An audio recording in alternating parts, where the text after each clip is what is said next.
Good evening, Mayor, Mayor Pro Tem, members of the council, Deputy City Attorney Jason Zaragoza, presenting tonight on behalf of Andrew Gonzalez, Deputy City Attorney as well. And tonight I'm presenting on an ordinance prohibiting bridge jumping. So the recommendation before you is that the City Council approve the first reading by title only and waive further reading of an ordinance. It's going to add Article 23 to Chapter 7 of the City Code, again prohibiting bridge jumping. This presentation will be all but 5 minutes, and then we'll take questions afterward. So by way of background, the California Government Code defines any form of diving into water from any structure where diving is prohibited as a hazardous recreational activity.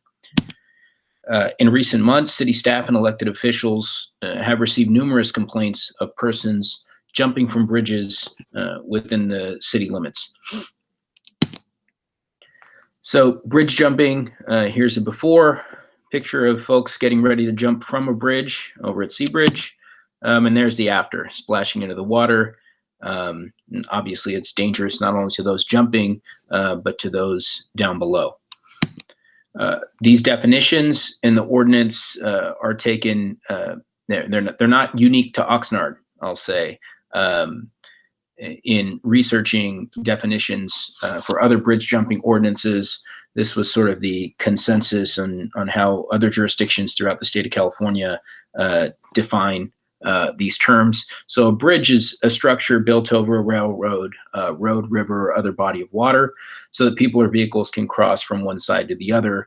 And then jumping is not just the act of, how we would commonly think of jumping. It's also diving or falling or in any other manner propelling oneself from a bridge or similar type of structure.